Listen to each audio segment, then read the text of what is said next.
Recado exclusivo de Deus a Lula e a ministros do STF.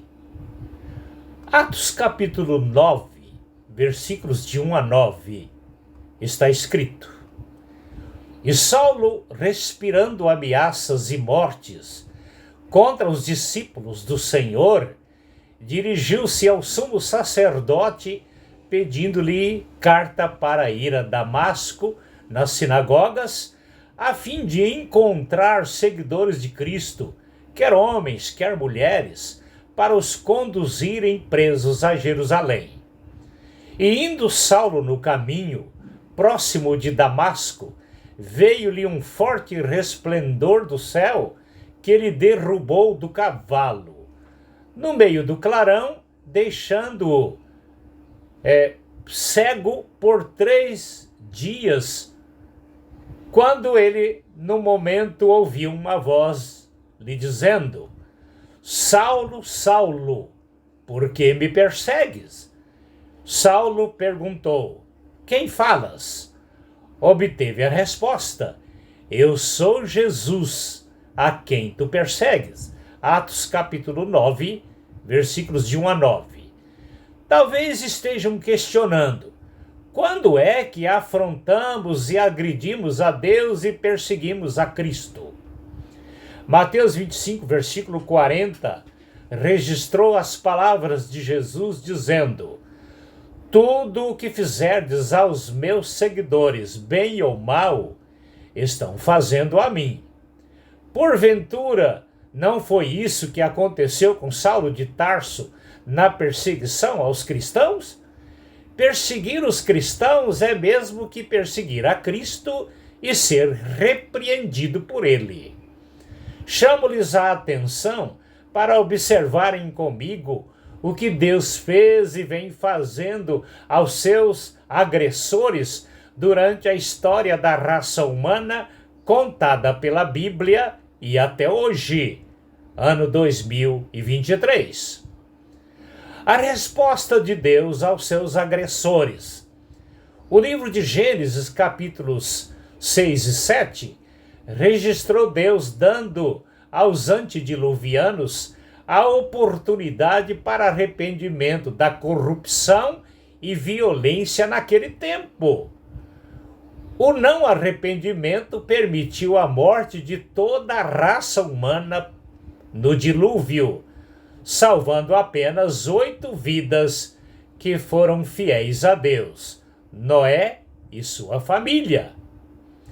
No livro de Gênesis, capítulos 18 e 19, está registrado a destruição das cidades de Sodoma e Gomorra por causa do pecado gay, com fogo vindo do espaço sideral. No livro de Números, capítulo 16, alguns do povo de Israel, Corá, Dotã e Abirão, com suas respectivas famílias, se rebelaram contra Moisés de forma tão cruel que Deus fez a terra abrir debaixo deles e engoli-los vivos. No livro de Êxodo, capítulo 14, Faraó acionou seu exército para destruir o povo de Deus, Israel. Porém, assim como o Mar Vermelho abriu para dar passagem ao povo de Deus, ele também o fechou em cima do exército, não sobrando nenhum dos soldados, ou seja, dos soldados do exército de Faraó. O senhor ministro Alexandre de Moraes tem feito da Polícia Federal seus verdadeiros robôs para extravasar seu ódio contra aqueles que temem a Deus e o coloca acima de todos. Não se engane, pois um dia essa ou outra experiência amarga poderá acontecer com seus agentes da PF ou outros enviados.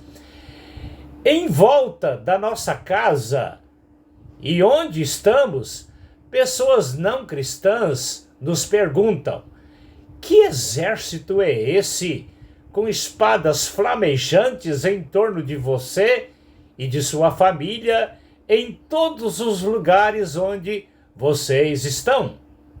Respondi-lhe: estes são anjos querubins com espadas inflamadas para nos proteger de qualquer mal.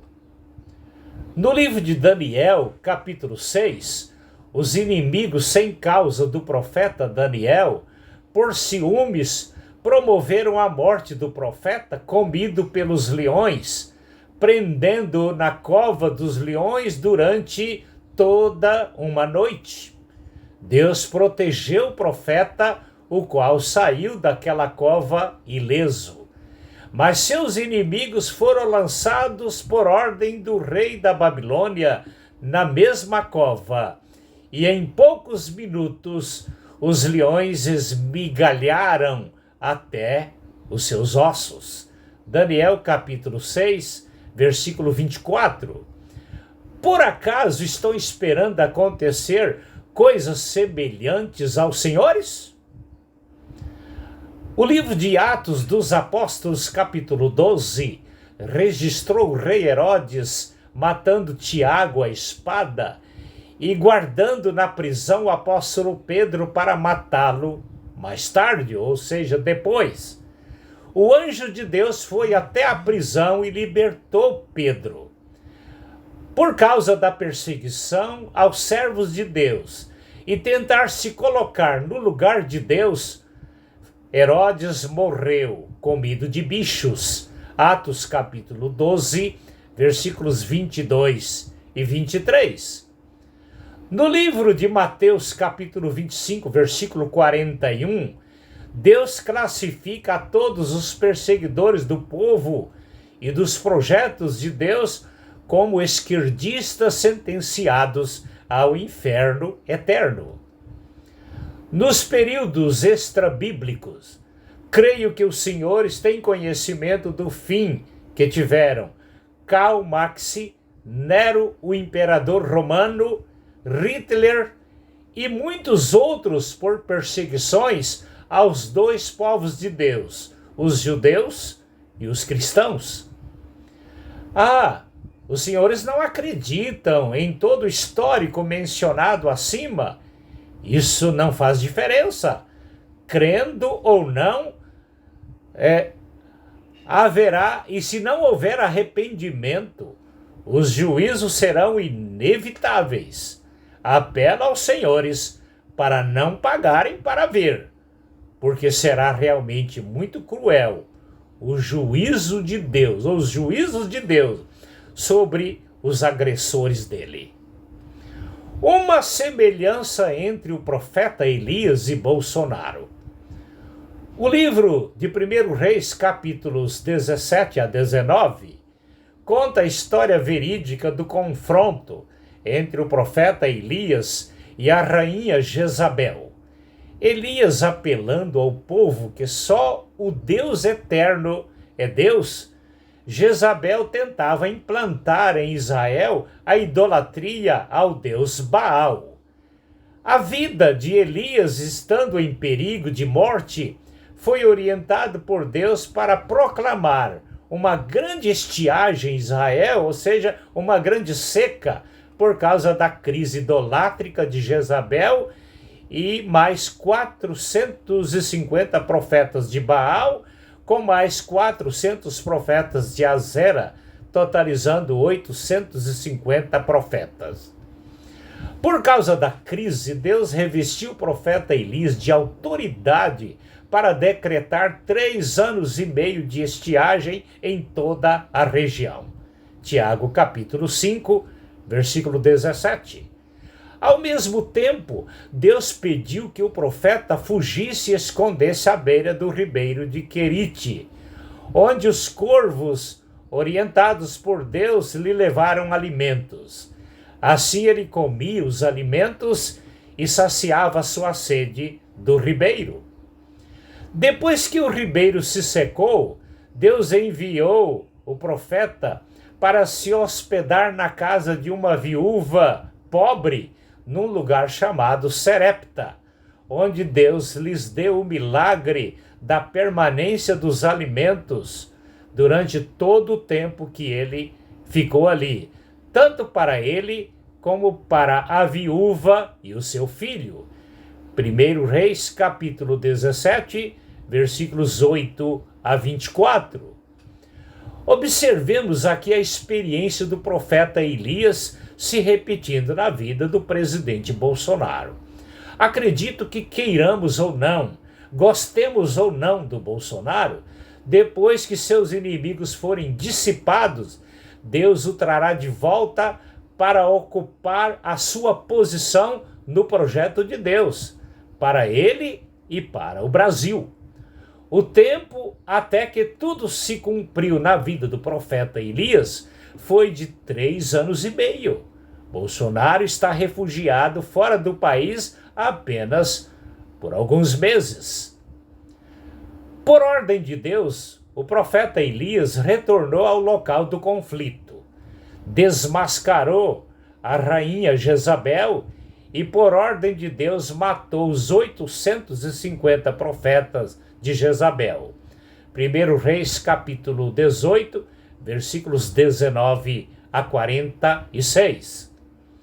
E depois de tanta petulância e idolatria destruídas, voltou a chover na região, estabelecendo a normalidade. Quero lhes dizer que tentar atingir o povo de Deus e inocentes é como tocar na menina do olho de Deus.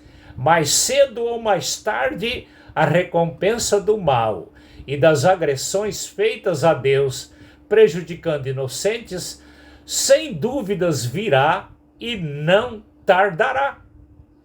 Estou lhes enviando esta mensagem aberta a todos depois de uma noite em luta com Deus, exigindo de mim o envio deste recado. Se continuarem agredindo a Deus e ao seu povo, alguma coisa Deus promoverá para lhes paralisar por completo. Questionando com Deus, perguntei-lhe: por que o Senhor não cuida de tudo sem a minha participação? A resposta foi: eles precisam ver que meus servos na terra são revestidos da minha autoridade para bater de frente com os arrogantes, os abusos de poder, a prepotência dos aborrecedores de Deus. Creio que Deus, com base neste aviso, dará um tempo para arrependimento. Caso não haja, ele agirá. Deus é assim, não promove juízo sem primeiro avisar.